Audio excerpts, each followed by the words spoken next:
We're grateful that you're here with us this morning. We pray that God will meet you where you're at. Și suntem mulțumitori că sunteți aici cu noi și sperăm că Dumnezeu să vă întâmpine acolo unde sunteți. As a church, we are going through the book of Daniel.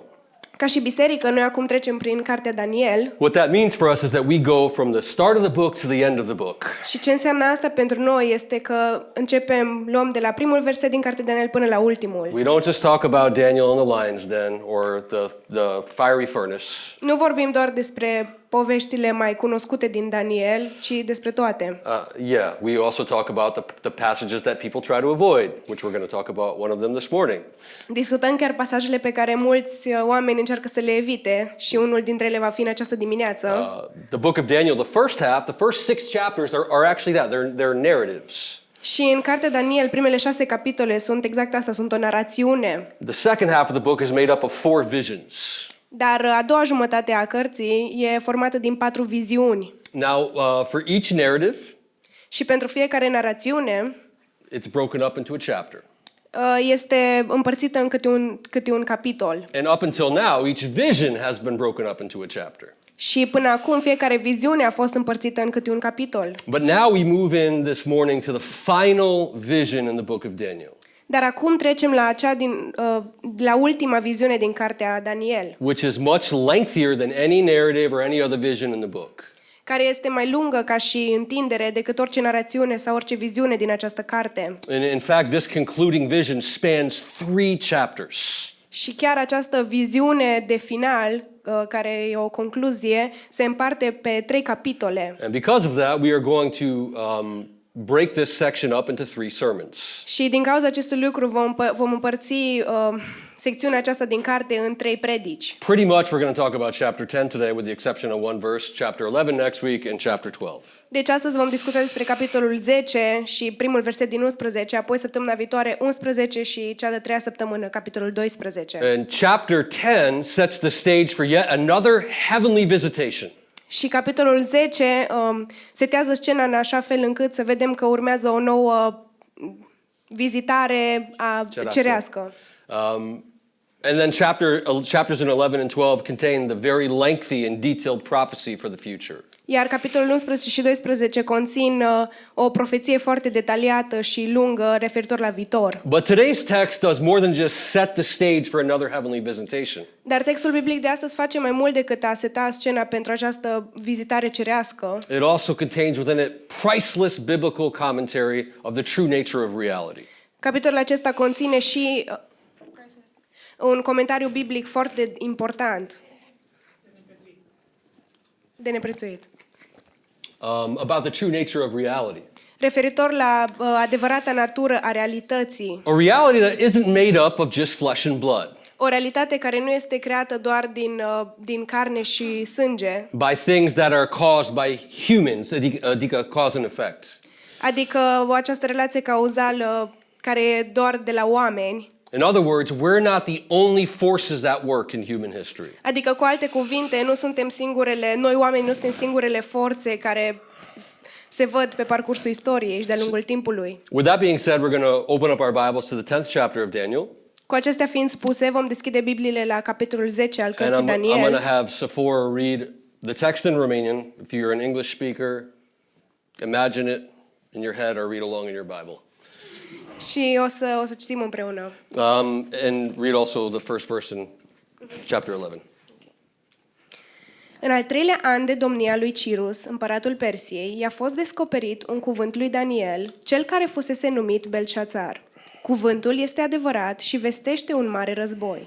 El a priceput cuvântul, înțelegerea acestuia venindu-i printr-o viziune. În acele zile, eu, Daniel, eram în jale de 3 săptămâni. Nu am mâncat bucate alese, nu mi-a intrat în gură nici carne, nici vin. Nu m-am uns deloc până s-au împlinit cele 3 săptămâni. În ziua a 24-a lunii întâi, mă aflam pe malul râului cel mare, care se cheamă Tigru. Mi-am ridicat privirea, m-am uitat și iată că acolo era un bărbat îmbrăcat în in și încins la coapse cu un brâu de aur de ufaz. Trupul lui era ca hristolitul, fața lui ca strălucirea fulgerului, ochii lui ca torțele de foc, mâinile și picioarele lui ca luciul bronzului lustruit, iar glasul său ca vuietul mulțimii. Numai eu, Daniel, am văzut viziunea, pentru că bărbații care erau cu mine nu au văzut-o, însă au fost cuprinși de o frică atât de mare încât au luat-o la fugă pentru a se ascunde. Astfel, am fost lăsat singur, privind această mare viziune. Puterea m-a părăsit, culoarea feței mele s-a schimbat, ca la un mort și am rămas fără vlagă. Am auzit apoi sunetul cuvintelor sale, iar când am auzit sunetul cuvintelor sale, am căzut leșinat cu fața la pământ. Atunci, o mână m-a atins și m-a așezat pe genunchi și pe mâinile mele tremurânde. El mi-a zis: Daniele, om plăcut lui Dumnezeu, ia aminte la cuvintele pe care ți le voi spune. Stai în picioare, căci acum am fost trimis la tine. Când mi-a vorbit astfel, m-am ridicat tremurând. Apoi a continuat: Nu te teme, Daniele, căci cuvintele tale au fost ascultate chiar din prima zi în care te-ai hotărât în inima ta să înțelegi și să te smerești înaintea Dumnezeului tău. Cuvintele tale au fost auzite și tocmai din pricina lor am venit eu acum. Dar căpetenia împărăției Persiei mi s-a împotrivit timp de 21 de zile, dar iată că Mihail, urla din căpeteniile cele mai de seamă, a venit să mă ajute, căci fusesem lăsat acolo cu împărații Persiei. Acum am venit să te învăț cu privire la ceea ce se va întâmpla cu poporul tău în zilele de apoi, căci viziunea se referă tot la acele zile. În timp ce îmi spunea cuvintele acestea, mi-am plecat fruntea la pământ și am rămas mut. Dar iată că cineva care era la înfățișare ca un om mi-a atins buzele. Atunci mi-am deschis gura și am început să vorbesc. I-am zis celui ce stătea înaintea mea: Stăpâne, la vederea acestei viziuni m-am umplut de groază și am rămas fără vlagă. Cum ar putea slujitorul stăpânului meu să vorbească cu stăpânul meu? Căci puterea m-a părăsit și abia mai am suflare. Atunci cel ce avea înfățișare ca unui om m-a atins din nou și m-a întărit. El mi-a zis: Nu te teme, om plăcut lui Dumnezeu. Pace ție, fii tare, fii puternic. În timp ce vorbea cu mine, am simțit cum mă întăresc și i-am zis: Vorbește, stăpâne, căci m-ai întărit. El m-a întrebat: Știi tu pentru ce am venit la tine? Acum mă voi întoarce să lupt împotriva căpeteniei Persiei, iar când voi pleca, iată că va veni căpetenia Greciei. Dar înainte îți voi spune ce este scris și în cartea adevărului. Nimeni nu mă ajută împotriva lor decât Mihail, căpetenia voastră. În anul întâi ai domniei lui Darius, Medul, eram alături de el ca să-l întăresc și să-i fiu de ajutor. This is the word of the Lord. Acesta este cuvântul Domnului. Amen. Amin. So, if you notice in our text, the very first thing it says is in the third year of Cyrus, king of Persia. Deci dacă vedem în textul nostru, în primul verset începe cu în al treilea an de domnia lui Cirus, împăratul Persiei. And this has been the habit in the book of Daniel to always talk about when the vision happens or when the narrative happens. He'd let you know. Și ăsta este tiparul pe care îl vedem pe parcursul acestei cărți, că întotdeauna ni se prezintă contextul viziunii care îi se dă lui Daniel. And in this particular vision, it's very important. If we are going to interpret this correctly, to understand the chronology of the time period of the text. Și în această viziune și în altele e foarte important să înțelegem cronologia viziunilor care se întâmplă pe parcursul acestor texte biblice. Why is the third year of Cyrus, king of Persia, significant? De ce este oare important faptul că se întâmplă asta în al treilea an de domnia lui Cirus, împăratul Persiei? Well, if you remember, in Daniel 9, Daniel realized that Babylon had been judged and he was praying that God would fulfill the prophecy of Jeremiah and bring his people back to Israel. Dacă vă amintiți, în Daniel capitolul 9, lui Daniel a fost descoperit ce s-a întâmplat referitor la Babilon și el se ruga să împlinească profeția lui Ieremia. And during that time period, the Jews were returning home. Și în acea perioadă de timp, evreii se întorceau acasă. Cyrus had issued a decree for them to go home in the first year of his reign. Cirus a dat un decret ca ei să meargă acasă în primul lui an de domnie. Right, shortly after Daniel's prayer in Daniel 9. La puțin timp după rugăciunile lui Daniel din capitolul 9. Let's read about this so we can have a context clearly. It's in Ezra chapter 1 verses 1 through 4. Și haideți să citim despre asta ca să înțelegem mai exact în Ezra 1 de la versetul 1 la 4. It says, Now in the first year of King Cyrus, king of Persia, in order to fulfill the word of the Lord by the mouth of Jeremiah, the Lord stirred up the spirit of of Cyrus, king of Persia, so that he sent a proclamation throughout his kingdom and also put it into writing, saying, you can read that part. În primul an al domniei lui Cirus, împăratul Persiei, ca să se împlinească cuvântul Domnului spus prin Ieremia, Domnul a trezit duhul lui Cirus, împăratul Persiei, și acesta a pus să vestească prin viu grai și prin scrisori în toată împărăția sa următoarele.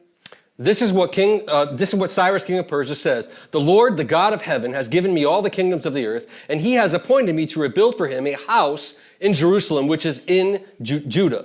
Whoever there is among you, of all his people, may his God be with him. Go up to Jerusalem, which is in Judah, and rebuild the house of the Lord, the God of Israel. He is the God who is in Jerusalem. And every survivor, at whatever place he may live, the people of that place are to support him with silver and gold, with equipment and cattle, together with a voluntary offering for the house of God, which is in Jerusalem. Așa vorbește Cirus, împăratul Persiei. Domnul Dumnezeul cerurilor, care mi-a dat toate regatele pământului, m-a numit să-i zidesc o casă la Ierusalim, în Iuda. Cine dintre voi este din poporul lui? Dumnezeul lui să fie cu el. Lăsați-i să plece la Ierusalim, în Iuda, ca să zidească casa Domnului, Dumnezeul lui Israel. El este Dumnezeul care locuiește la Ierusalim. Fiecare supraviețuitor, în orice loc s-ar afla, să fie ajutat de oamenii din acele locuri cu argint, cu aur, cu diferite bunuri și cu vite, precum și cu daruri de bunăvoie pentru casa lui Dumnezeu din Ierusalim. Now, the first thing to observe this morning in our text Și primul lucru pe care trebuie să-l observăm în textul biblic de astăzi is that Israel had started their journey back to, or the Israelites had started their journey back to Israel, este acela că israeliții își începuseră deja drumul înspre Israel, but Daniel was not with them. dar Daniel nu era cu ei. Now, throughout this book in exile, we've seen Daniel longing to go back to Jerusalem, longing for the temple to be rebuilt, yet he is where he was the entire book, not going back. Și chiar dacă vedem pe parcursul acestei cărți că Daniel tânjește să meargă înapoi, să fie acolo pe tot parcursul exilului, îl vedem că acum nu este alături de israeliți și nu merge cu ei înspre Israel. Now, you would think that after all Daniel had endured, all of his prayers, that God would have blessed him and granted him the right to go back with his people. Și te-ai fi gândit că după toate lucrurile pe care a trecut Daniel, toată tânjirea lui, toate rugăciunile lui, Dumnezeu i-ar fi dat favoare să poată să meargă împreună cu oamenii lui. But it appears God had other plans. Dar se pare că Dumnezeu avea alte planuri. First lesson this morning is that a lot of times what you think is going to happen or what you think is right for you is not always in line with the plans of God. Și prima lecție pe care trebuie să o luăm din acest text este aceea că de multe ori lucrurile care crezi tu că ar trebui să se întâmple sau care ar fi bune pentru tine nu sunt în concordanță cu voia lui Dumnezeu. His ways are not our ways. Căile lui nu sunt căile noastre. If you've been a Christian for a long enough period of time, you learn that lesson really quickly. Dacă ai fost creștin pentru cel puțin un anumit timp, înveți destul de repede lecția asta. I needed that job and God didn't give it to me. Aveam nevoie de slujba asta și Dumnezeu nu mi-a dat-o. I needed to be married by the time I was 25 and I'm not. Eu trebuia să fiu căsătorit până la 25 de ani și totuși nu sunt. This girl or this guy, he was or she was the one for me. What is going on, God? You're letting me down. Fata asta, băiatul ăsta trebuia să fie persoana mea, sufletul meu pereche. Și ce s-a întâmplat, Dumnezeu? M-ai lăsat baltă. I've been praying. Eu mă rugam. Why aren't you answering my prayers? De ce eu mă rog? De ce nu-mi răspunzi tu la rugăciuni? Maybe God is and has, maybe you just don't like the answer. Dar poate că Dumnezeu îți răspunde, dar nu îți place ție răspunsul. Right? Daniel accepted the answer that God gave him. Îl vedem pe Daniel că acceptă răspunsul pe care îl primește de la Dumnezeu. It says here that he wasn't complaining to God, but he was mourning for 3 full weeks. He was fasting. Și vedem că el nu se plânge lui Dumnezeu, ci postește timp de 3 săptămâni. The question is why? Dar întrebarea este de ce? Was he fasting and mourning because, oh, okay, God, my people are going back, I need to go too? Oare postea el și era în durere pentru că vedea că oamenii lui merg înapoi și el nu e cu ei? Were the motives of his fast and his prayer selfish? Oare erau motivele postului și a perioadei acestea egoiste? No, they weren't. Nu erau. First of all, let's think about and consider the timing of his fast. În primul rând, haideți să ne gândim la momentul în care el decide să aibă această perioadă. It says that it was in the first month, Spune că a fost în prima lună, right? Which means it went through the middle of the first month. 3 weeks went through the middle. Ceea ce înseamnă că prin cele 3 săptămâni a trecut și prin mijlocul lunii. Which means it went through the Jewish high holidays. Și asta înseamnă că perioada aceasta a fost concomitentă cu sărbătorile ebraice. It went through Passover, it went through the Day of Atonement. Prin Paște, prin ziua... Ajutați-mă, vă rog. Ziua ispășirii. Why is that important? Și de ce este asta important? Well, first of all, it symbolizes the seriousness of Daniel's mourning and his commitment to intercede, not for himself, but for his brethren. În primul rând, vedem prin acest lucru determinarea lui și loialitatea față de această perioadă de mijlocire, nu pentru el, ci pentru frații lui. If you guys are familiar with the story of Ezra and the story of Nehemiah, you understand when the Jews went back, they experienced difficult times. Și dacă știți povestea lui Ezra și a lui Neemia, știți că atunci când evreii au mers înapoi, au experimentat lucruri dificile și timpuri dificile. It wasn't exactly an easy road from they didn't go back and have no obstacles in front of them. Nu e ca și cum au mers fără niciun obstacol și a fost totul ușor pentru ei. So Daniel consecrated himself here to intercede for his brothers and sisters. Deci Daniel s-a consacrat să mijlocească pentru frații și surorile lui. And he didn't fast from all foods. Și nu a postit de la toate mâncărurile. Right? And he didn't fast because he wanted to be a vegetarian for the people who think that nowadays. Și nu a postit pentru că avea ca cel să devină vegetarian, asta pentru oamenii care interpretează greșit acest lucru. He fasted solely from choice foods as meat and wine, as kind of like to have like an ascetic diet, if you will, for 3 weeks. Ci vedem că scrie aici că s-a abținut de la carne și de la vin și într-un fel să aibă așa o dietă ascetică în aceste 3 săptămâni. Acidă. Ascetică. He also abstained from lotions that would have kind of made his life comfortable in an arid climate. We don't think about it too much here in Romania. This is not an arid climate, it's a humid climate all year round. Și vedem că totodată s-a abținut de la loțiuni care i-ar fi oferit un confort în acel temperament de în acea temperatură de deșert, într-un mediu arid. Noi nu ne gândim la asta pentru că țara noastră are un climat umid. Right, so Daniel wanted to not have these comforts so that he could live in a state of consecration, to pray and intercede for his brothers and sisters. Deci Daniel s-a abținut de la aceste lucruri ca să poată să trăiască într-o stare de consacrare pentru frații și surorile lui. Now, if you really think about this for a second before we move forward, Și dacă ne gândim la asta un pic înainte să trecem mai departe, this truly shows this is a testimony of true faith and commitment. asta este o mărturie a unei devotări și a unei credințe. Throughout the book of Daniel, we've seen Daniel trust God. Pe parcursul întregii cărți a lui Daniel, vedem că el are încredere în Dumnezeu. He trusted and believed that God was going to bring his people back to Israel. El a avut credință și s-a încrezut în Dumnezeu că el îi va aduce poporul lui înapoi în Israel. And he served God faithfully throughout. Și l-a slujit pe Dumnezeu într-un mod credincios pe tot parcursul acestor lucruri. As he saw God's faithfulness in his life and his friends' life throughout. La fel cum a văzut și credincioșia lui Dumnezeu în viața lui și în viața prietenilor lui. But the reality is he did not receive what was promised, but yet he still believed. Dar realitatea este că el nu a primit ceea ce i-a fost promis, ci totuși a continuat să se încreadă. If you want to know the significance of that, read Hebrews chapter 11. Și dacă vreți să știți semnificația acestui lucru, citiți Evrei 11. The entire Old Testament heroes of faith looked forward to the coming of the Messiah, but they never received it. Christ came after them, but they still held on to the promise, even though they didn't see the promise in front of them.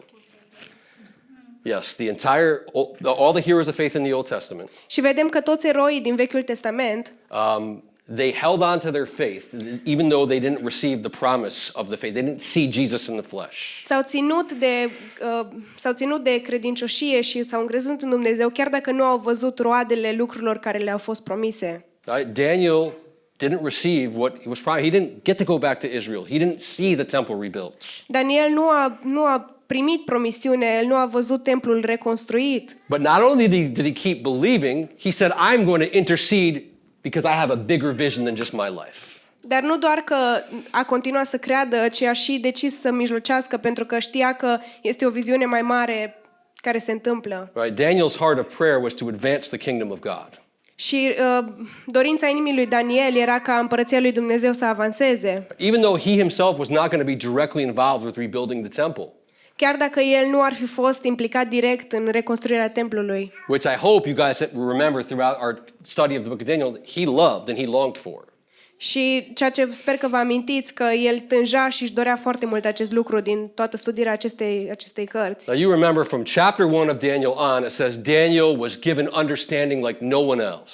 Și vedem chiar de la începutul cărții Daniel că lui s-a dat o înțelegere mai presus decât li s-a dat altora. He was...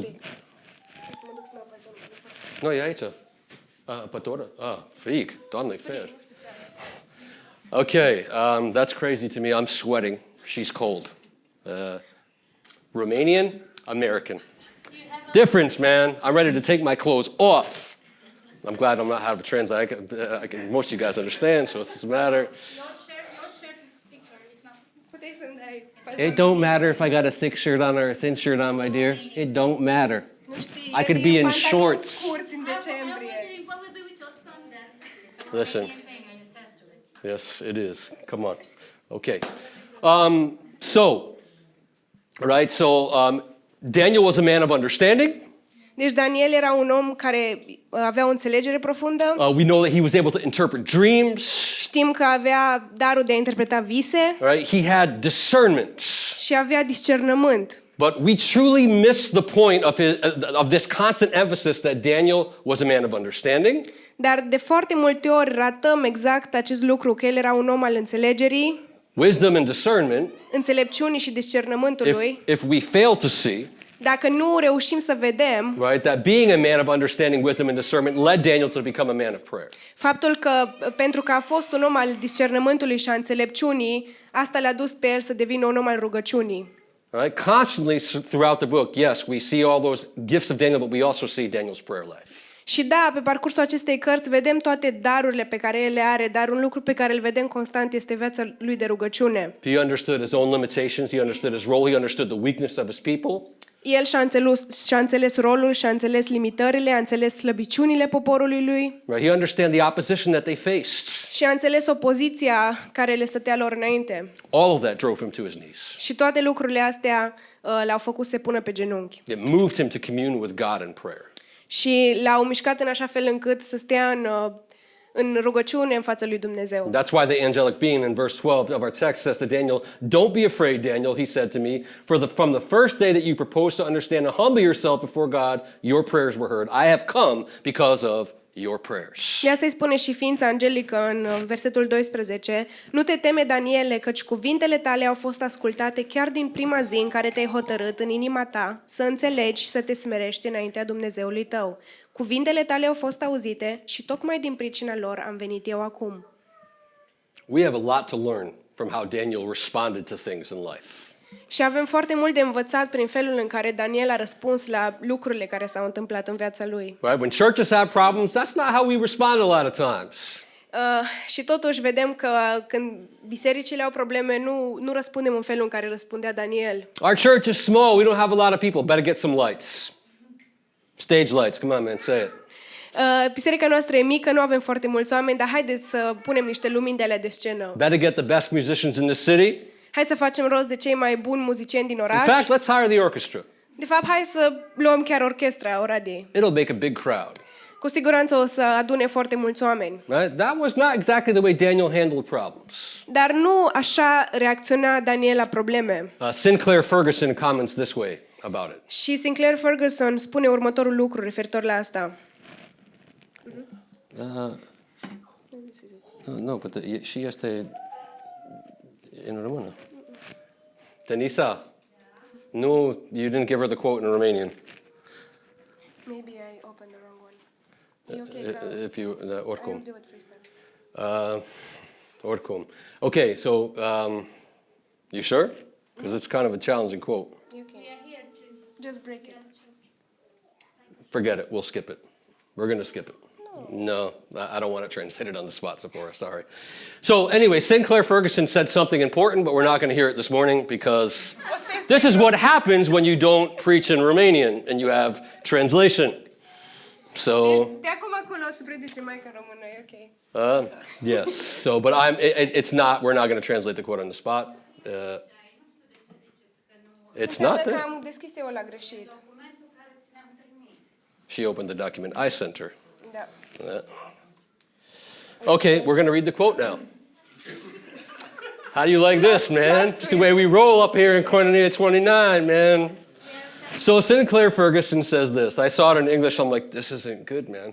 Okay, it says, in many churches and Christian organizations, personality is more highly prized than wisdom and understanding. În multe biserici și organizații creștine, personalitatea e mai prețuită decât înțelepciunea și înțelegerea. Right? Weaknesses are resolved by new programs, not by faithful prayer. Slăbiciunile sunt rezolvate prin programe noi și nu prin rugăciune stăruitoare. Right?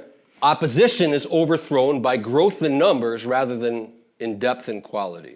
Opoziția este răsturnată mai degrabă prin creșterea numerelor decât a calității și a profunzimii. Right? The foundations are rarely examined because we are so engrossed in the business of creating visible activity, and often it is a business as well as busyness. Fundațiile sunt rareori examinate pentru că suntem atât de preocupați de afacerea în care creăm activitate vizibilă și de multe ori este atât o afacere cât și faptul că suntem ocupați. Christian leaders like Daniel who devote their energy to seeking the word of God and the face of God rather than to seeking one-way tickets to Babylon might be people the affluent and busy 21st century church would find difficult to understand.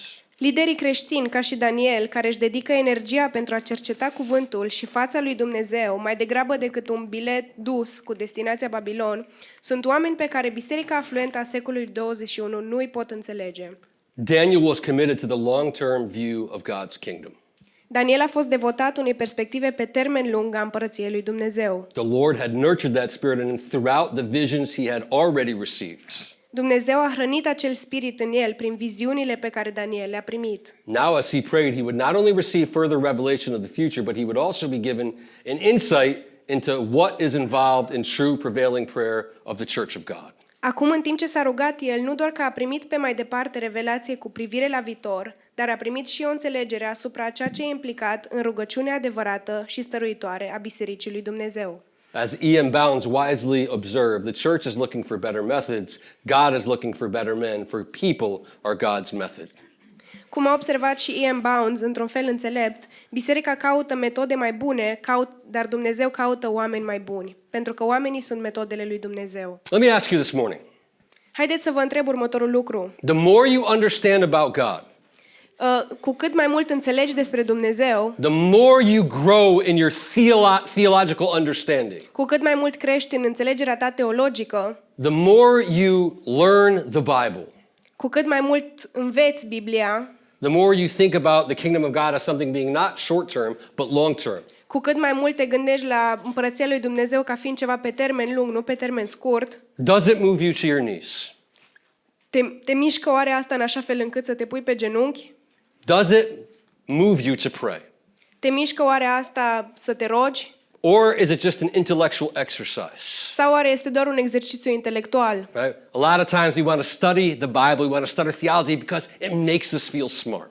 De multe ori vrem să studiem Biblia și vrem să studiem teologia pentru că ne face să ne simțim Right? So I can deștepți. stand up in front of people, hey, let me give you some insight on the book of Daniel the prophet. Ca să putem sta în fața oamenilor, să le spunem, hai să zic niște lucruri mai profunde despre cartea Daniel. I spent the week studying the prophecy. Am petrecut săptămâni întregi studiind profețiile. Clearly I have spiritual insight. Cu siguranță am o înțelegere mai profundă. Or when you hear sermons like this and when you study, does it move you to say, man, I need God, we need God, I need to pray and seek God? Sau oare când citim aceste lucruri, când auzim aceste predici, ne mișcă asta în așa fel încât să ne dăm seama că trebuie să-L căutăm mai mult pe El, trebuie să ne rugăm Lui mai mult. And not just does it move you to your knees, the second question, Și a doua întrebare, and maybe even more difficult, poate chiar mai dificilă decât prima, does it keep you there? nu doar că dacă te mișcă aceste lucruri în așa fel încât să te rogi, ci te țin oare acolo. Now, there's times we read the Bible and say, man, we need to pray. Există momente când citim Biblia și spunem, uai, trebuie neapărat să mă rog. Now, I've been moved to pray when I've read Scripture. Și eu am fost mișcat în așa fel încât să mă rog după ce am citit din Scriptură. Does it grow your prayer life? Dar oare îți crește acest lucru viața ta de rugăciune? In the book of Daniel, we see Daniel's prayer life emphasized, not just his prayers. Pentru că în cartea Daniel vedem că viața de rugăciune a lui Daniel este accentuată, nu doar momentele în care se roagă. Does it keep you there even though you may not experience the second coming this side of heaven?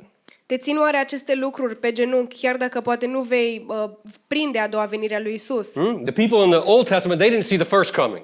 Oamenii din Vechiul Testament nu au văzut nici măcar prima venire. Maybe you won't be alive when the second coming happens. Și poate tu nu vei fi viu atunci când se va întâmpla cea de-a doua venire. Does that keep you on your knees praying for the kingdom of God to advance? Te ține acest gând pe genunchi rugându-te ca împărăția lui Dumnezeu să avanseze? I hope it does. Eu sper că da. Anyway, so after 3 weeks of mourning and fasting, Deci după cele 3 săptămâni de postit și de rugăciune, God comes to Daniel in a vision. Dumnezeu vine la Daniel într-o viziune. Verses 4 through 9, it says, on the 24th day of the first month, as I was standing at the bank of the river, the Tigris, I looked up, and there was a man dressed in linen, with a belt of gold from Uphaz around his waist. His body was like topaz, his face was like the brilliance of lightning, his eyes like flaming torches, his arms and feet like the gleam of polished bronze, the sound of his words like the sound of a multitude. În ziua a 24-a lunii întâi mă aflam pe malul râului cel mare, care se cheamă Tigru. Mi-am ridicat privirea, m-am uitat și iată că acolo era un bărbat îmbrăcat în in și încins la coapse cu un brâu de aur de ufaz. Trupul lui era asemenea crisolitului, fața lui ca strălucirea fulgerului, ochii lui ca torțele de foc, mâinile și picioarele lui ca luciul bronzului lustruit, iar glasul său ca vuietul mulțimii. Only I, Daniel, saw the vision. The men who were with me did not see it, but a great terror fell on them, and they ran and hid. I was left alone looking at this great vision. No strength was left in me. My face grew deathly pale, and I was powerless. I heard the words he said, and when I heard them, I fell into a deep sleep with my face to the ground. Numai eu, Daniel, am văzut viziunea. Bărbații care erau cu mine nu au văzut-o, însă au fost cuprinși de o frică atât de mare încât au luat-o la fugă pentru a se ascunde. Astfel am fost lăsat singur privind această mare viziune. Puterea m-a părăsit, culoarea feței mi s-a schimbat ca la un mort și am rămas fără vlagă. Am auzit apoi sunetul cuvintelor sale, iar când am auzit sunetul cuvintelor sale, am căzut leșinat cu fața la pământ. Now we're going to get into the fun stuff this morning. Și acum o să intrăm în lucrurile mai distractive. There's lots of different views out there on who this man dressed in linen is. Există foarte multe perspective și idei referitor la cine este acest om îmbrăcat în in. I'm going to confess this morning that I'm still personally torn on who the man is. Și o să mărturisesc în această dimineață că eu încă nu m-am decis asupra a cine este acest om. So I will briefly share the 3 most popular views. Deci o să împărtășesc primele 3 cele mai populare viziuni asupra acestui om. And then tell you where I lean the strongest. Și o să vă spun care dintre ele cred eu că e cea adevărată. The first popular view is that this is Gabriel. Prima teorie ar fi că acest om este Gabriel. And it's Gabriel throughout the entire chapter 10 of verse Daniel. The book of Daniel. Și că e îngerul Gabriel pe tot parcursul capitolului 10. And the reason why they say this is Gabriel is the only angel in Scripture that comes to bring God's messages. Și motivul pentru care unii oameni cred asta este pentru că îngerul Gabriel este cel care vine pe parcursul Scripturii să aducă vestea lui Dumnezeu oamenilor. And he is the only other angel mentioned by name in Scripture besides Michael, who obviously it can't be because he talks about Michael. Și este el și îngerul Mihail sunt singurii despre care se vorbește și la care li se spune numele în Scriptură. The second most popular view, and this is where I pretty much lean, Și a doua perspectivă, cea în care tind și eu să cred, is that this is the pre-incarnate manifestation of Christ. este că aceasta este o viziune preîncarnată a lui Hristos. And the reason for this is simple. Și motivul pentru care tind să cred asta e simplu. The impact his presence had on Daniel and the others' presence was far greater than anything that's attributed to Gabriel or any other angelic figures in Scripture. Reacția și impactul pe care îl are prezența acestei ființe față de Daniel și față de ceilalți care sunt acolo e mai puternică și mai impunătoare decât a oamenilor când au stat față în față cu alte creaturi angelice. Right? Second, there's striking similarities between this vision and other biblical theophanies or Christophanies. Teofanii și Cristofanii. Și al doilea motiv este că viziunea aceasta e foarte similară cu alte momente în care sunt teofanii și cristofanii pe parcursul Scripturii. Ezekiel 1:26 describes God as a man being above the throne. Și în Ezechiel 1:26 el descrie pe Dumnezeu ca fiind un Dumnezeu deasupra tronului. Revelation 1 verses 12 through 15 describes Christ in similar fashion as he walks amongst the churches. Și în Apocalipsa îl descrie ca fiind cel care pășește printre biserici. And what this means is it leaves room Și ce înseamnă asta este că lasă loc, that there's a second figure in the second half of chapter 10. lasă loc ideii că cea de-a doua figură din capitolul 10 este altcineva, altă înfățișare. We'll say, well, why would you say there's a second figure? Și poate vă întrebați, de ce ai zice că este altă creatură, altă înfățișare? Well, first reason is that the angelic figure who touches Daniel later on says he's been sent. Primul motiv este acela că cea de-a doua creatură care îl atinge pe Daniel spune că a fost trimisă. Right? The King of Kings and Lord of Lords has not been sent, but does the sending.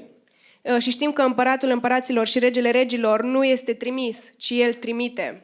Secondly, and probably more importantly, is this figure in the second half of the book needed the aid of Michael in his fight against the prince of Persia. Și al doilea motiv este acela că a doua creatură angelică din capitolul 10 avea nevoie de ajutorul lui Mihail în răsturnarea Imperiului Persiei. That should tell you that this eliminates the being that interacts with Daniel from verse 10 on as being a Christophany. Și asta ar trebui să ne clarifice faptul că această creatură nu este o cristofanie. Why? De ce? Well, because Christ incarnate, yes, he emptied himself, but Christ in glory is omnipotent.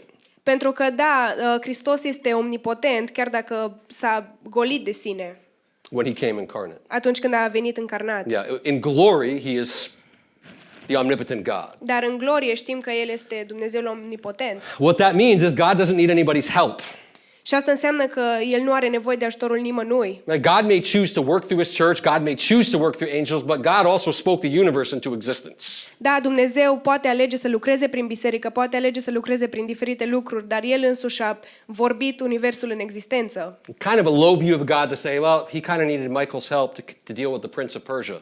Și e o subestimare crasă de a spune că El avea nevoie de Mihail pentru a detrona Imperiul Persiei. God doesn't need his help with those who he created. Dar Dumnezeu nu are nevoie de ajutorul celor pe care chiar El le-a creat. Right? So, as I said, this is where I lean the heaviest. This view. This is where Deci asta e, cum am spus, această perspectivă este cea spre care tind eu să cred că e adevărată. that there's two separate beings. Că există două creaturi separate în acest The capitol. first is the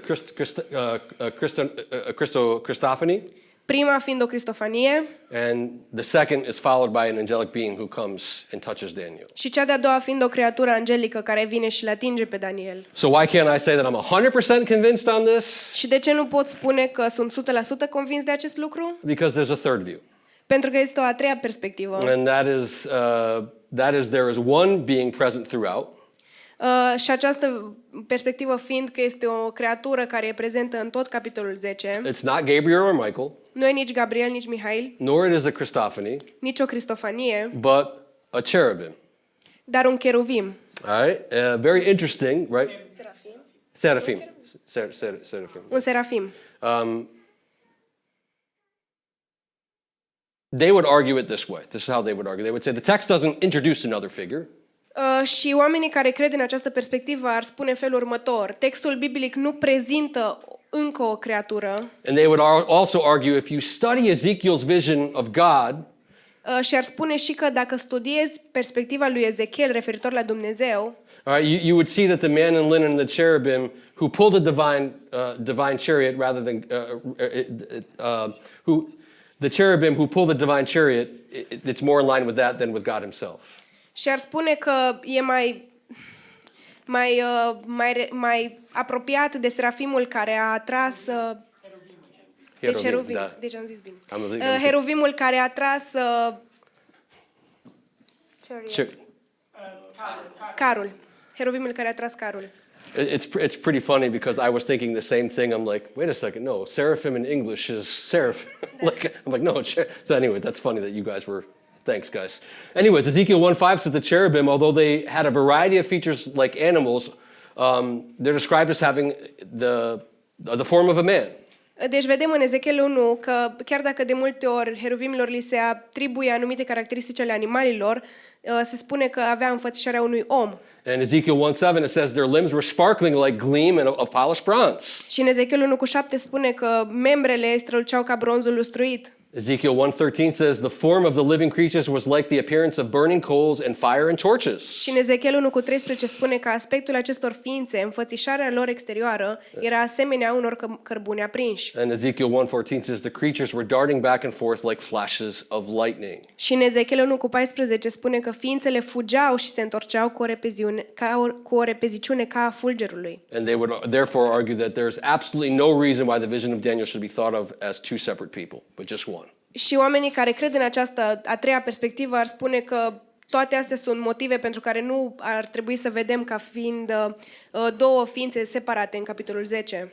So, while I still strongly maintain the view that there are two separate beings for the reasons I already explained, Și chiar dacă în continuare cred destul de tare în cea de-a doua perspectivă, cum că în acest capitol ar fi două ființe separate, I don't want to just brush their arguments off. I think they have legit argument. nu vreau să las la o parte argumentele celor care cred în cea de-a treia perspectivă, cum că ar fi un heruvim. This is how we kind of have fun with prophecy, right? Și ăsta e felul în care ne putem distra cu profețiile, nu? These guys think this, you think this, these other people over here think this. Jehovah's Witnesses and Seventh-day Adventists are crazy, they think this. Putem să spunem, uite, oamenii aceștia cred în perspectiva asta, oamenii ceilalți cred în perspectiva asta, martorii Jehova și adventiștii cred niște lucruri pe care noi nu le credem, dar asta este... No, that's not what I said. I said they're crazy. Sunt nebun. Okay. Okay. But here's the thing, though, guys. Dar trebuie să facem un lucru clar. Regardless of whether the first figure is Christophany, Christophany meaning truly divine, Indiferent dacă prima creatură este o cristofanie, adică cu adevărat divină, or whether it's just an angelic figure throughout, sau dacă este doar o creatură angelică pe tot parcursul acestui capitol, it doesn't change the message given to Daniel. toate aceste lucruri nu schimbă mesajul care este dat lui Daniel, pe care el îl primește. Doesn't change the message given to the people of Israel, Nu schimbă mesajul pe care îl primesc oamenii din Israel and it doesn't change the message given to us. și nu schimbă mesajul care ne este dat nouă. And the fact is that the message in vision is theophanic,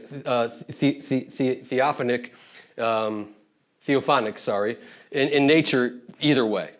Și adevărul este că acest mesaj este teofanic în natură, indiferent de perspectiva pe care alegem să o credem. Why? Because it communicates the omnipotence and all gloriousness of God and his unmatched sufficiency to take care of his people. De ce? Pentru că acesta face clar omnipotența și autosuficiența și suveranitatea lui Dumnezeu în a avea grijă de oamenii lui. In every aspect of the created order.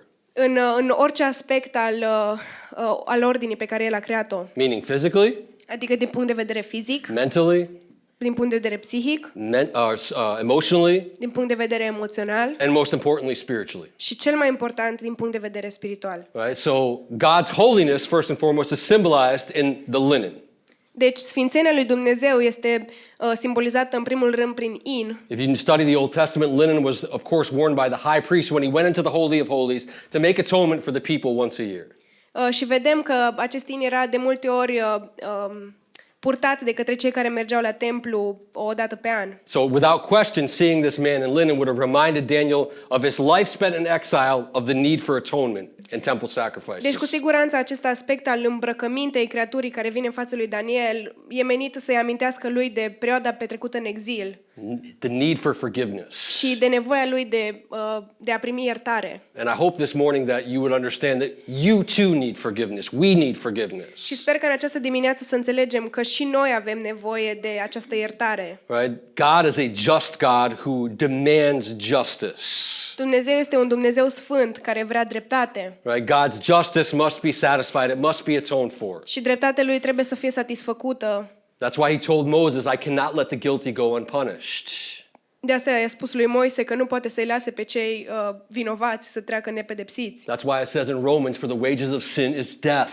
De asta ne scrie clar în Romani că plata păcatului este moartea. Right? But that is why Jesus came to be the final sacrifice, the final priest. Și din acest motiv Isus a venit să fie sacrificiul final, să fie preotul final. It would have reminded Daniel seeing this figure dressed in linen of the Day of Atonement, which is right around the same time period. Și ar fi reamintit lui Daniel de ziua ispășirii, care era chiar în această perioadă. But it was pointing forward to the final Day of Atonement. dar cumva previziona ziua finală a ispășirii care urma să vină. The day Christ atoned for the sins of his people. Ziua în care Iisus a ispășit păcatele oamenilor lui. The lightning communicates God's power and glory. Fulgerul comunică puterea și gloria lui Dumnezeu. We sang about that this morning, Și am cântat despre asta în această dimineață. right? In Revelation chapter 4, În Apocalipsa capitolul 4, chapter or verse 5 says, "Flashes of lightning and rumblings of thunder came before the throne of God." versetul 5 în Apocalipsa 4 scrie: din tron ieșeau fulgere, sunete și tunete. Exodus 20:18 in the Old Testament, if you remember, when the Israelites approached Sinai, În Exod 20:18, dacă vă amintiți, they looked up to the top of the mountain. They looked up to the top of the s-au mountain. uitat către vârful muntelui. Right? It says this in verse 18, all the people witnessed the thunder and lightning, the sound of the trumpet, and the mountain surrounded by smoke. When the people saw it, they trembled and stood at a distance. Și spune că oamenii au fost temători când au văzut toate aceste lucruri, fulgerele, tunetele și tot ce s-a întâmplat acolo. I believe what God was doing here with Daniel was communicating his covenant faithfulness. Și ceea ce cred că s-a întâmplat aici este că îi comunică lui Daniel legământul lui sfânt His faithfulness, și credincioșia lui. That he was a God of forgiveness and a God of faithfulness. Că era atât un Dumnezeu al iertării, cât și un Dumnezeu al credincioșiei. That even though Daniel and his people had violently violated the terms of the covenant, Că chiar dacă Daniel și oamenii lui au violat într-un mod grotesc legământul pe care îl aveau, right, that God himself had not changed. că Dumnezeu nu se schimbase. The God of Israel, Dumnezeul lui Israel, the God of Israel's past at Sinai, Dumnezeul lui Israel din Sinai and the sacrifices at the temple și sacrificiile templului was la still templu, the all-sufficient God of his people in the present. el era totuși Dumnezeul suficient al oamenilor lui. Right? He was fully able to meet the needs of his people. El era complet și în stare să împlinească toate nevoile oamenilor lui, Including the people that were returning to the promised land facing opposition. inclusiv oamenii care se întorceau în țara promisă și care aveau în fața lor multă opoziție. But it's also, again, just like we saw in chapter 9, pointing to a greater covenant. Dar, la fel cum am văzut și capitolul 9, asta arată înspre un legământ mai mare, Where God will meet the needs of his people through that new covenant with Christ for his glory alone. unde Dumnezeu va împlini nevoile oamenilor lui prin acel nou legământ, prin Hristos. So Daniel can look at that. We can look at what's God's done in the past, at us as well, and we can rest in the sufficiency of God. Deci putem să vedem ceea ce Dumnezeu a făcut în trecut, chiar și în viețile noastre, și să fim liniștiți și să fim în pace în autosuficiența lui Dumnezeu. And this is an important thing this morning, guys. Și asta este un lucru foarte important în această dimineață. Don't let this just be a boring sermon or some theological point here. Nu lăsați ca aceste lucruri pe care le spun să fie doar niște cuvinte așa sau o predică plictisitoare. Having true knowledge and understanding of God's grace as it was worked in the past encourages us to trust him and seek him for both the present and the future.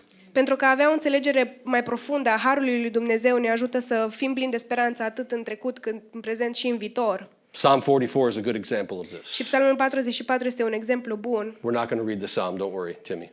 dar nu îl vom citi chiar acum. I'm just making joke because Timmy had eye contact with me. The psalmist is deeply discouraged. Psalmistul este foarte descurajat He's kind of wondering where God is. și se întreabă unde e Dumnezeu. Yet he finds encouragement in the midst of that discouragement by looking at what God's done in the past. Și totuși vedem că găsește încurajare în mijlocul acelei descurajări prin a se uita la ceea ce a făcut Dumnezeu în trecut. You can kind of summarize his prayer this way. Și putem concluziona rugăciunea psalmistului în următorul fel. Lord, I know you've worked among us covenant people in the past this way. Please come again in our time of need. Doamne, știu că Tu ai mai lucrat în multe feluri pentru noi, cei cu care ai făcut legământul. Te rog, mai vino și fă asta încă o dată. Right? Shows you the importance of studying church history. Și ne arată importanța studierii istoriei bisericii. I don't want to read about church history. That's Dar boring, dude. Poate o să ziceți, dar nu vreau să citesc despre istoria bisericii, e foarte plictisitor. Give me a fresh word, bro. Dăm ceva cuvinte noi, o predică nouă, ceva proaspăt. I need something now. Am nevoie de ceva acum care e real și actual. Well, if you want something for the here and now, you need to know about what God's done throughout history. Dar dacă vrei cu adevărat ceva pentru acum, trebuie să te uiți la ceea ce a făcut Dumnezeu în istoria bisericii. You're sitting there wanting that fresh word, you want that fresh fill, whatever language you want to use. Și poate stai acolo și vrei ceva proaspăt, ceva fresh, indiferent de cum vrei să exprimi acest lucru. If you don't know that God didn't bring Daniel back to the promised land, you might be saying, why ain't God bringing me back to the promised land? I need that fresh fill. Dar dacă nu știi că Daniel nu a fost dus în țara promisă de către Dumnezeu, poate o să te întrebi și tu, de ce nu mă trimite pe mine Dumnezeu în țara promisă? Am nevoie de acel lucru proaspăt, de ceva fresh. Studying church history is important. De aceasta este important să studiem istoria bisericii. And God coming to Daniel in the matter that he did right here Și felul în care Dumnezeu a venit la Daniel was not to crush him, but actually to encourage him. nu era ca să-l descurajeze și să-l zdrobească, ci să-l încurajeze. And God works in weird ways. He often does this he often encourages us by revealing to us our own weakness. Și Dumnezeu lucrează în moduri foarte interesante, pentru că de multe ori ne încurajează prin a ne revela slăbiciunile noastre. Right? Daniel more or less says this plainly in verses 8 and 9. He says this directly.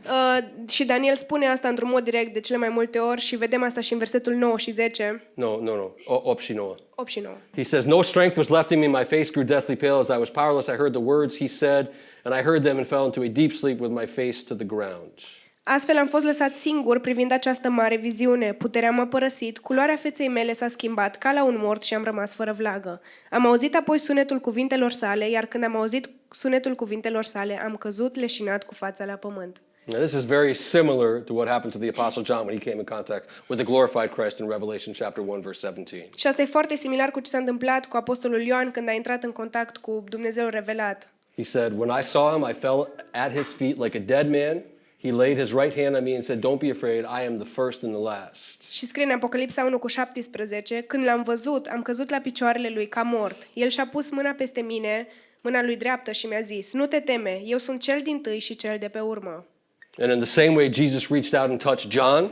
Și în același fel în care Iisus s-a plecat și l-a atins pe Ioan, God sends comfort to Daniel through, again, what I believe to be a second figure in the vision, this angelic being who reaches down and touches Daniel in this moment of weakness. Dumnezeu îl trimite cea de-a doua creatură, care eu cred că era o creatură angelică, înspre Daniel și îl atinge ca să poată să îl încurajeze în momentul lui de slăbiciune. Read verses 10 through 14. Și o să citim versetele 10 la 14. Atunci o mână m-a atins și m-a așezat pe genunchi și pe mâinile mele tremurânde. El mi-a zis, Daniele, om plăcut lui Dumnezeu, ia aminte la cuvintele pe care ți le voi spune. Stai în picioare, căci acum am fost trimis la tine. Când mi-a vorbit astfel, m-am ridicat tremurând. Apoi a continuat, nu te teme, Daniele, căci cuvintele tale au fost ascultate chiar din prima zi în care te-ai hotărât în inima ta să înțelegi și să te smerești înaintea Dumnezeului tău. Cuvintele tale au fost auzite și tocmai din pricina lor am venit eu acum. Dar căpetenia împărăției Persiei mi s-a împotrivit timp de 21 de zile, dar iată că Mihail, una din căpetenile cele mai de seamă, a venit să mă ajute, căci fusesem lăsat acolo cu împărații Persiei. Acum am venit să te învăț cu privire la ceea ce se va întâmpla cu poporul tău în zilele de pe urmă, căci viziunea se referă tot la acele zile. Now, verse 12 says, from the first day that Daniel purposed himself to understand and humble himself before God through prayers, that this word went out. His prayers were heard. Deci în versetul 12 scrie clar că din prima zi în care el s-a hotărât în inima lui să înțeleagă și să se smerească, cuvintele lui au fost auzite. That sound familiar to anybody? Sună asta familiar? I know you guys forget the sermon 15 minutes after we're done here. Știu că de multe ori uitați predica chiar după 15 minute după ce terminăm aici. But if you remember in chapter 9, Dar dacă vă amintiți, capitolul 9, in verse 23, it says, at the beginning of your petitions, an answer went out, and I have come to give it to you, for you are treasured by God. în versetul 23 scrie următorul lucru. Când ai început să te rogi, a ieșit un cuvânt, iar eu am venit să te înștiințez, căci tu ești plăcut lui Dumnezeu. But in Daniel 9, it happened right in the middle of Daniel's prayers.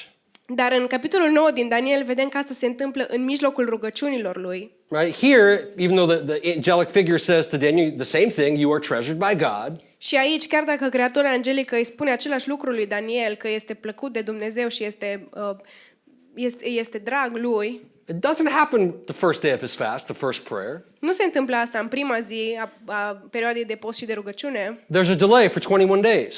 Există o întârziere de 21 de zile. Why?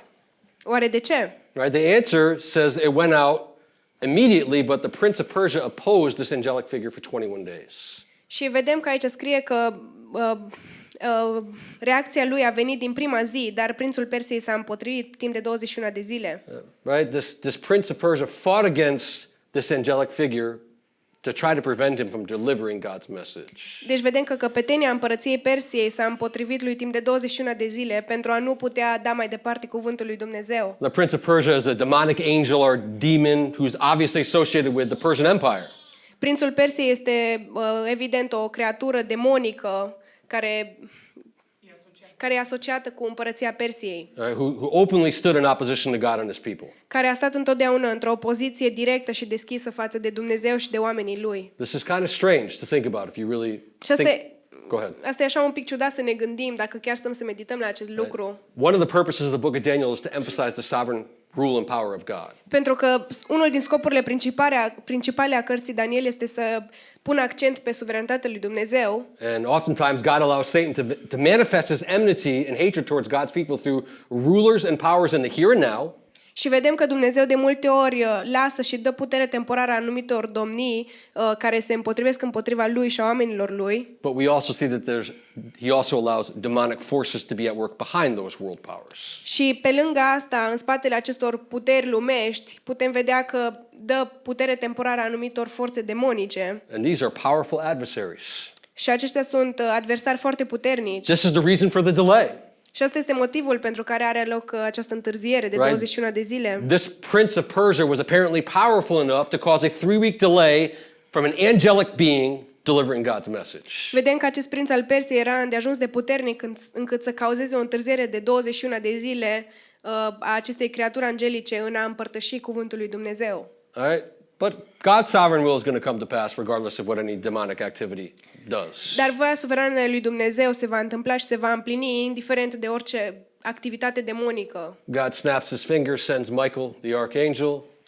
Dumnezeu pocnește din degete și îl trimite pe arhanghelul Mihail. Right? Verse 13 says, Michael, one of the chief princes, comes to my aid.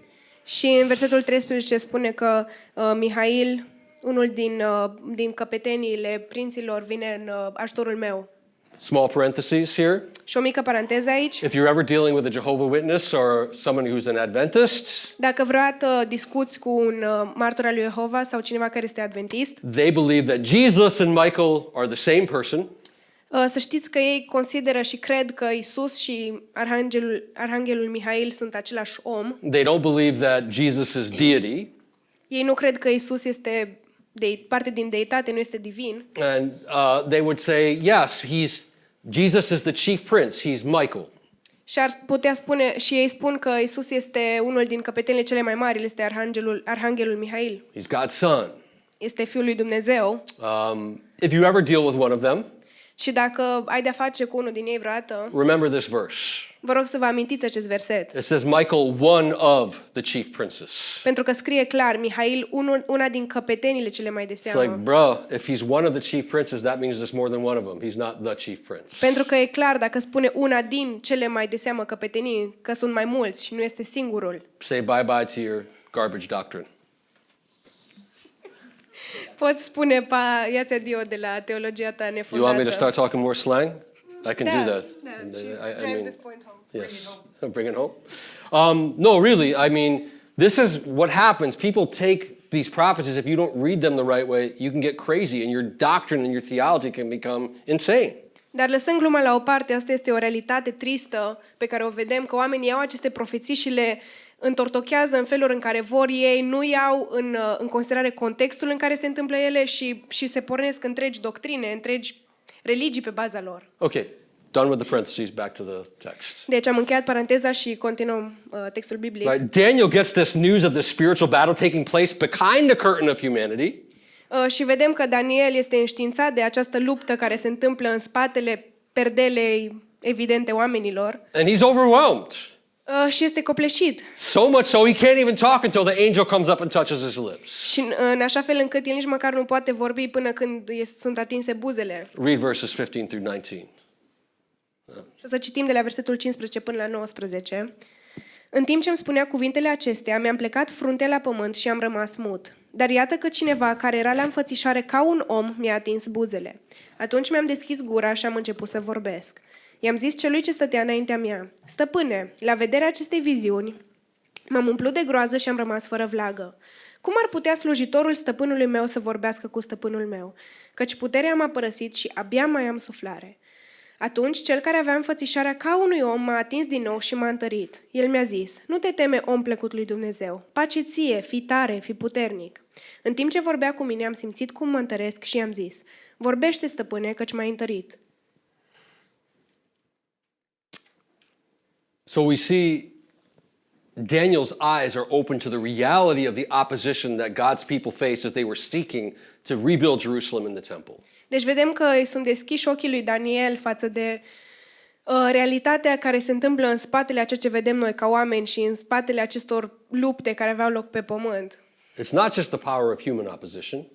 Pentru că nu era doar puterea opoziției umane, It's not just the hatred of those people who don't like God's or who hate God's people, nu era doar ura oamenilor față de oamenii lui Dumnezeu, but it's demonic opposition and hatred for God and his people. ci este o opoziție demonică pentru Dumnezeu și față de Dumnezeu și față de oamenii lui. This is one of the likely reasons why progress of the rebuilding or the rebuilding process was slow.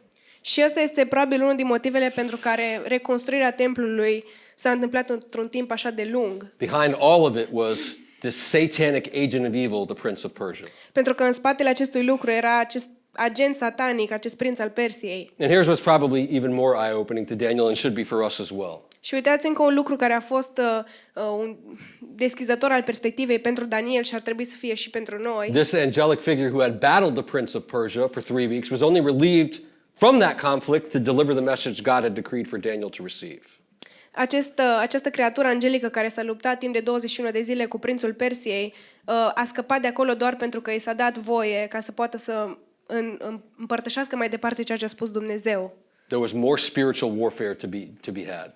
Pentru că mai era război spiritual care trebuia să aibă loc. Let's read the last 3 verses of our text. It says, he said, "Do you know why I have come? I must return at once to fight against the prince of Persia, and when I leave, the prince of Greece will come. No one has the courage to support me against them except Michael, your prince. However, I will tell you what is recorded in the book of truth. In the first year of Darius the Mede, I stood up to strengthen and protect him." Și acum vom citi ultimele 3 versete. El m-a întrebat: Știi tu pentru ce am venit la tine? Acum mă voi întoarce să lupt împotriva căpeteniei Persiei, iar când voi pleca, iată că va veni căpetenia Greciei. Dar înainte îți voi spune ce este scris în Cartea Adevărului. Nimeni nu mă ajută împotriva lor decât Mihail, căpetenia voastră. În anul întâi al domniei lui Darius Medul, eram alături de el ca să-l întăresc și să-i fiu de ajutor. After Persia, Greece was going to come. Adică e clar că după Persia urma să vină Grecia. What Daniel was learning is that the ultimate power struggle being fought was not against flesh and blood. Și ceea ce învață Daniel aici este că scopul final pentru care erau aceste lupte nu era cel vizibil, Right? But in a realm that most of us know nothing about. ci era într-o lume despre care foarte mulți dintre noi nici măcar nu știm. Era în spatele perdelelor. Right? It wasn't just against Babylon. Nu era doar împotriva Babilonului, Wasn't just against Persia. doar împotriva Persiei, Wouldn't just be against Greece. nu ar fi fost doar împotriva Greciei Wouldn't be just against Rome. sau doar împotriva Romei. In our day and age, it's not just against the spirit of the age. Și în ziua de astăzi nu este doar împotriva Duhului veacului, But against the demonic forces of evil themselves. ci împotriva forțelor demonice. Ephesians chapter 6 verse 12 says, "For our battle is not against flesh and blood, but against principalities, against powers, against the rulers of darkness of this age, against the spiritual forces of wickedness in the heavens." Și în Efeseni 6:12 ne este făcut clar acest lucru, pentru că scrie: Căci noi nu luptăm împotriva cărnii și a sângelui, ci împotriva stăpânirilor, a autorităților și a puterilor acestui veac întunecat, împotriva duhurilor rele din locurile cerești. That's why the angelic figure says to Daniel in verse 19 to be very strong. De asta creatura angelică îi spune lui Daniel în versetul 19 să fie puternic. Right? It's something that Apostle Paul echoes 2 verses behind this verse in Ephesians that we just read. Un lucru pe care îl spune și Pavel în Efeseni. In verse 10 he says, "Be strengthened by the Lord and by his vast strength." În Efeseni 6:10 el scrie: Întăriți-vă în Domnul și în puterea tăriei lui. The battle was not against flesh and blood, but against principalities, against powers, against the rulers of darkness of this age, against the spiritual forces of wickedness in the heavens. Lupta nu era împotriva sângelui și a cărnii, ci împotriva principiilor, a ideilor, a forțelor care erau acolo în joc. The battle was, and this battle was not and is not momentary. Și această luptă nu a fost și nu este momentară sau temporară. That's why the angelic figure had to go back and fight. De aceea vedem că creatura angelică spune că trebuie să se întoarcă la luptă. This is a perpetual battle, continual battle. Aceasta este o luptă care continuă, care nu s-a terminat. Yeah, the Persian and Greek armies, yeah, they might be ancient history. They're empires. Da, probabil că armatele Persiei și a Greciei sunt acum istorie antică, But the powers of darkness are at work today. dar puterile răului sunt la luptă chiar și astăzi. And that's what I want to close with. Și vreau să închei cu acest lucru. This is a passage of scripture that Reformed people might not always like the language of. Și urmează să citim un pasaj din Biblie care poate nu este plăcut de oamenii din tabăra reformată de multe ori. We're not really keen on words like spiritual warfare, demonic, fighting against demons, and this sorts of stuff. Într-adevăr, nu suntem cei mai mari fani a terminologiei acesteia de ființe demonice, de război spiritual și așa mai departe. There's a reason for that. Și există motive pentru asta, Good reason, motive bune. right? It's because Satan has a strategy to kind of distract us, God's people, from who He is. Pentru că Satan are o strategie de a ne distrage pe noi, pe oamenii lui Dumnezeu, de la cine este El cu adevărat. And we react to one of the ways He works against our charismatic or more Pentecostal brethren. Și noi we react. How we react to how he Și noi reacționăm la felul în care El lucrează de multe ori împotriva fraților noștri mai carismatici sau din tabăra penticostală, where they give Satan more power than he has. prin felul în care ei dau mai multă putere lui Satan decât el are de fapt. They treat him like he's omniscient like God. He's omnipresent like God. Pentru că vedem că ei de multe ori îl tratează pe Satan ca fiind la fel de omniscient și omnipotent ca și Dumnezeu. And it does a lot to cripple them. It does a lot to stop them from repenting. Și acest lucru, această ideologie îi împiedică din a se pocăi cu adevărat și de a veni în fața lui Dumnezeu în pocăință. I hope this is okay, Eugen. I'll tell you guys, this is pe moment. I'll tell you guys a story from something Eugene and I experienced years ago. Și o să vă zic o poveste, o experiență pe care am avut-o eu și Eugen acum mulți ani. We were working with a woman in Alba Iulia, Lucram cu o femeie din Alba Iulia and she had a lot of issues in her life. Let's just say it this way. și avea foarte multe probleme în viața ei. Hai să o punem în felul acesta. And no matter what issue she had, she would call us. I worked with Eugen. We helped her do some things with her work there in Alba Iulia. Și indiferent de problema pe care o avea, ea tot timpul ne suna, pentru că noi avusesem niște lucrări cu ea acolo în Alba Iulia. Eugene would be trying to counsel her. Și Eugen încerca să o consilieze And every single time she would say, I have a demon.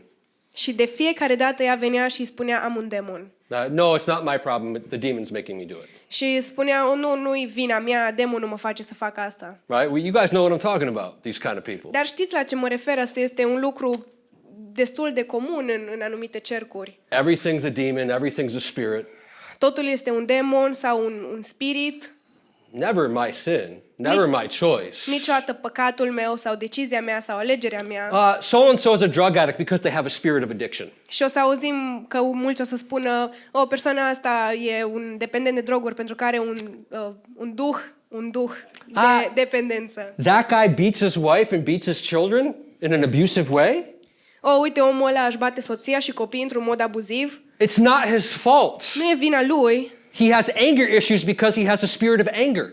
El are probleme cu mânia pentru că are un duh de mânie. Right? You guys know what I'm talking about. Și știți la ce mă refer? Asta So, for those of us who are reformed, Deci pentru cei dintre noi care suntem în tabăra reformată, we look at this and we say, that is horrible theology. noi ne uităm la asta și spunem, asta este o teologie nefondată. That's not what the Bible teaches. Pentru că nu asta ne învață Biblia. Right? The Bible teaches us that all have sinned and fallen short of the glory of God. Pentru că Biblia ne învață că cu toți am păcătuit și suntem departe de slava lui Dumnezeu. When these people stand before the judgment seat of God, Și când acești oameni stau în fața lui Dumnezeu, în fața Right? tronului de judecată, their imaginary friend, the spirit of addiction, is not going to be the one who is judged. They are.